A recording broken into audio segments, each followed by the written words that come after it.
Ito yung power station ng sa online shop loads. Ayan. Kung mapapansin nyo dito, maliit lang yung kanyang inverter. Ayan o. Baka nasa 250 watts lang to. Itong inverter niya. Ayan o. Maliit yung pyesa. 250, 300, mga ganyan siguro. Ayan siyang ilaw dito. Ayan. Naka-expose pa yung ilaw niya. Wala siyang salamin. Dito naman yung control. Meron siyang LCD dito na maliit.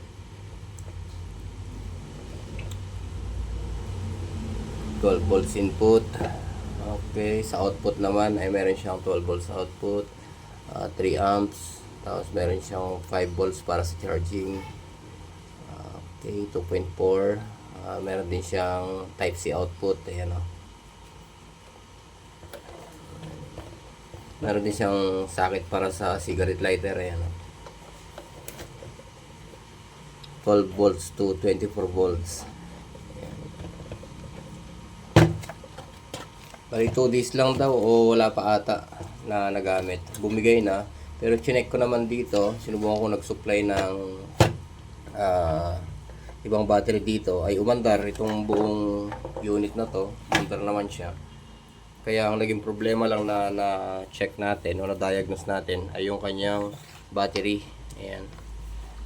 Ayan, pinutol-putol ko na yung kanyang BMS dahil nag-init daw siya eh. Naramdaman ng tropa na nag-init. Mainit daw na mainit. Kaya itong BMS niya, papalitan na lang to. Ayun siya oh. 30 amps 3S. Ayan. Ito yung battery niya, Lods. Ayan. 26800. Ang kanyang battery, tatlo. Medyo makunat din to. Sabi niya nung unang gamit, okay naman daw. Magdamag daw yung electric fan, pero hindi ko isasapalaran ito sa mga gantong electric fan. Subukan natin mamaya kung anong tunog ng electric fan yung inverter nito. Pagka maugong, ibig sabihin hindi niya kaya. Kaya sa mga maliliit siguro na ventilador, yung mas maliit dito, pwede. Bali ito yung dating BMS niya. Ayan. Ito naman ngayon yung ipapalit natin.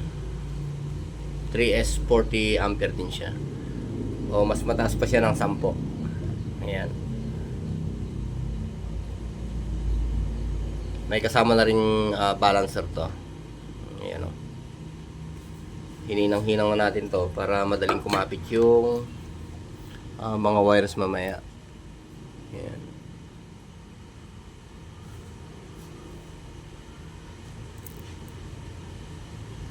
Dito ay nag-add na rin tayo ng mga wire sa battery. Ayan o.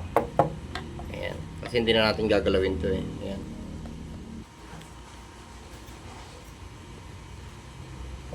Sa paglalagay ng BMS load, madali lang naman sundan yan eh. Ayan. Mag-uumpisa ka sa 0, tapos 4 volts, isang battery na yan. Sumunod ay 8 volts, dalawang battery na yan. Yung sumunod ay 12.6, pangatlong battery na yan.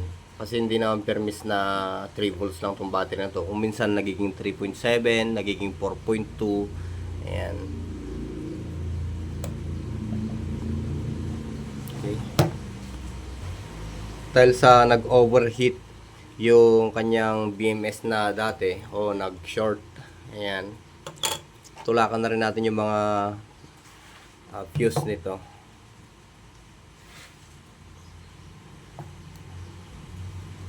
Dito may mga fuse tayo dito. Ayan o. Ayan. Tulak na rin natin yan para sure tayo na buo pa yung mga battery o mayroong output na magaganap. Kasi pagka na-short yung BMS kung minsan o pagka nakadetect ng short itong battery na ganito, mapa 18650 o mga ganito, ay mayroon siyang fuse banda dito. Ito yung lumulobo para hindi na magtuloy yung short circuit, hindi na masusunog yung mga wires. Ayan.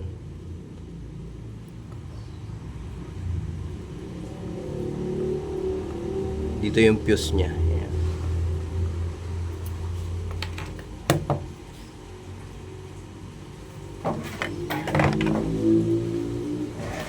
Check ngayon natin yan kung mayroon na siyang output. Okay. Ayun, meron na siyang output, Lodi. 12, 1, 2, 3, 4. Meron pa siyang 12.4 and a half. Ayan. 12.4.5. So, ibig sabihin, buhay na yung ating battery. Ayan.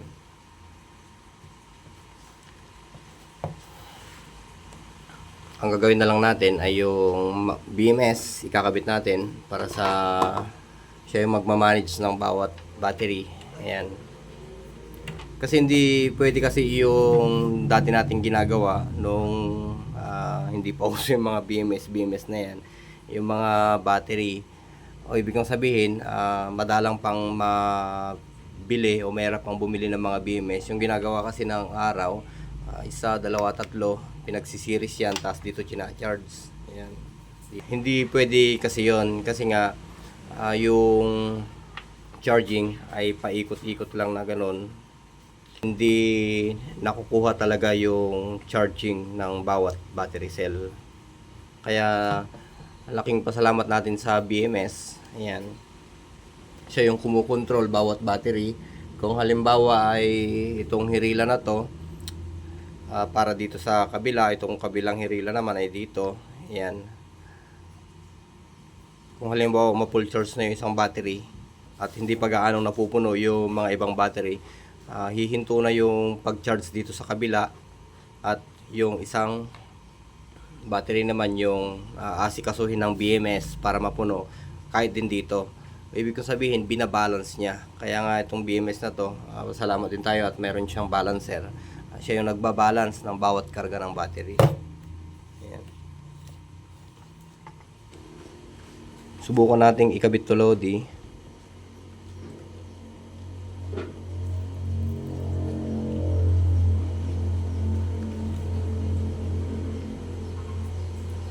Iwanan muna natin tong 0 na to.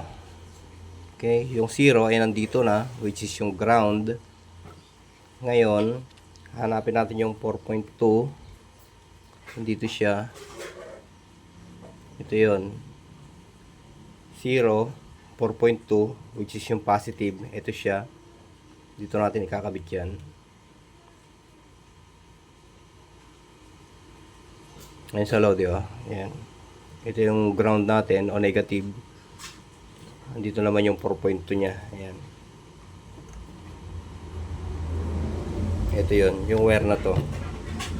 Ang sumunod niyan, andito yung 0, andito yung 4.2, ground or negative. Hanapin natin yung 8 volts. Ito naman ngayon yung 8.4 natin. Dito naman to.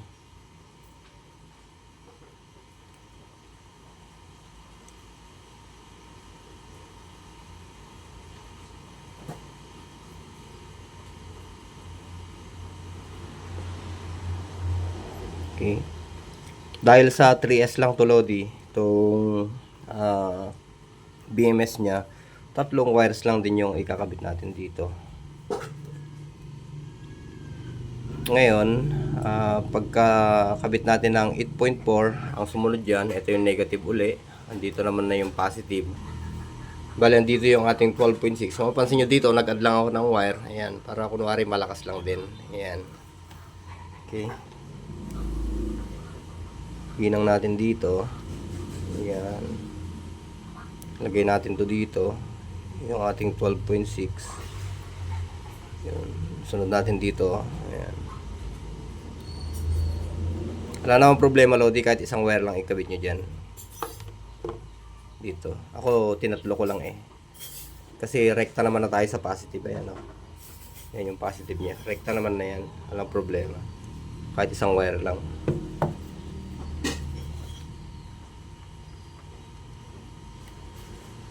Bali na kumpleto na natin yung kanyang wirings. Yung ito na lang. So may 0. Connect na natin yan. For safety lang naman kaya naiwan yung 0 na yan.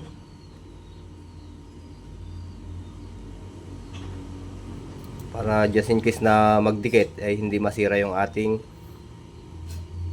BMS.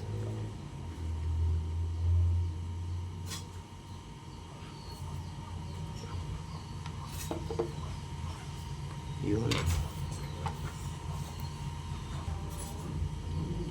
Ito yung ating negative. Ayan.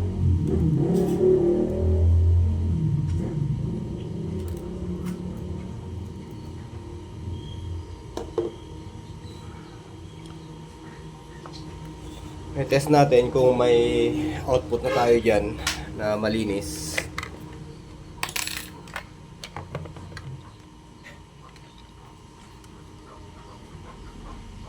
Okay, meron na tayong 12.1, 2, 3, 4, 12.4.5. Tapos check natin sa may battery naman. Ito yung battery. Ito yung battery.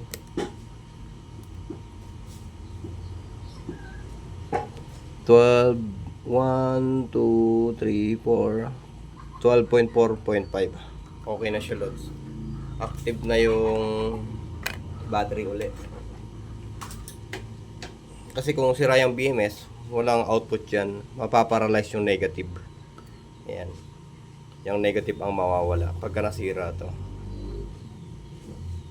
So far ay okay naman, wala namang pag-init. Ngayon ay subukan nating ilagay dito sa power station na to. Ito yung mga generic lang na power station. Pero kung maalagaan mo to ay okay naman. Dito muna natin siya ilagay. Tsaka na lang natin balutin to, Lodi. I-test muna natin.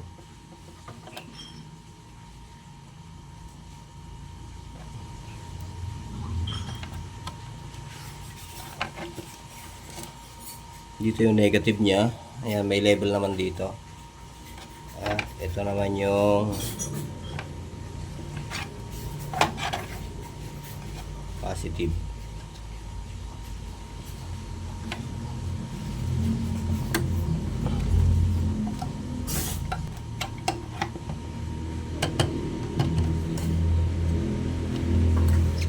Hawakan muna natin yung battery.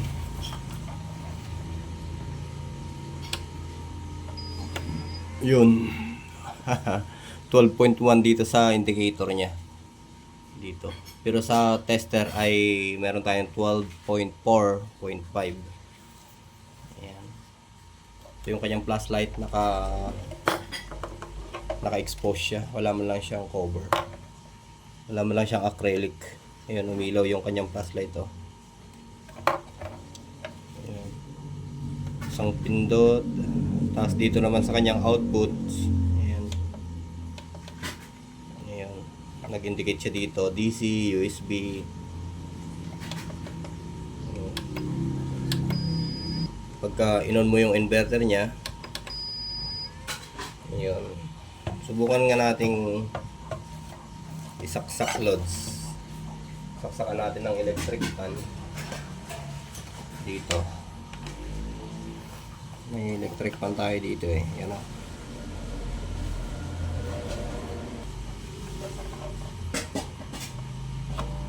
Yun o.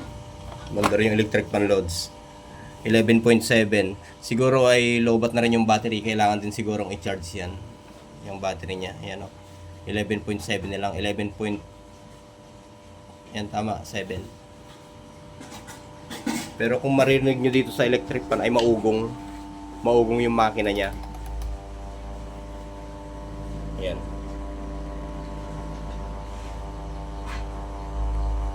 So ibig sabihin, kaya naman niya sa kaya, pero nahihirapan lang yung inverter nito.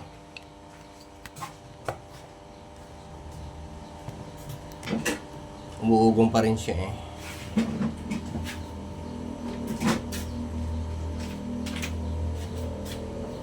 Siya pala itong power station na to ay may kasamang charger ano. Ayan o. Meron siyang charger na 12.6 2 ampere. Ayan. Dito sinasaksak yan pagka nalobat. Ayan o.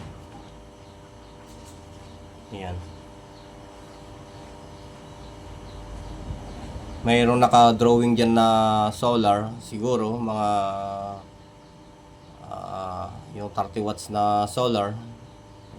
Pwede mo sigurong erekta dito.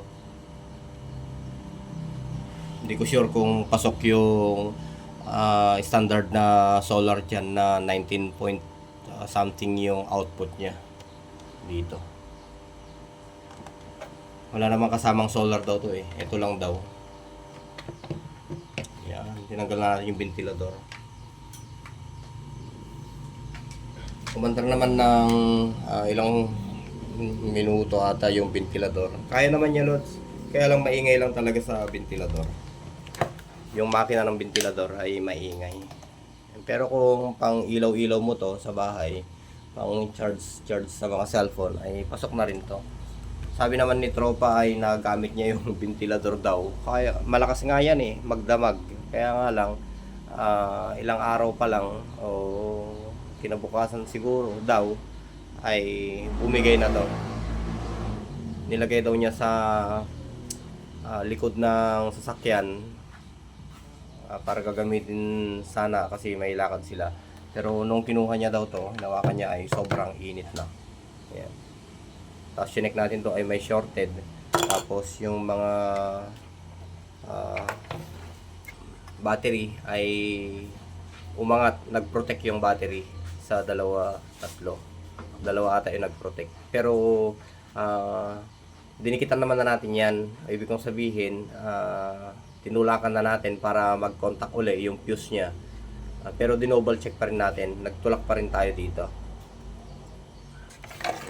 So, okay na yan. Kung halimbawa masira yung mga 3S na ganito, na BMS ng mga power station na, halimbawa may nakuha ko yung mga ganyang power station din. Kung masira ay pwedeng ilagay ito. Ayan. Itong ganyang model ng BMS. Ayan.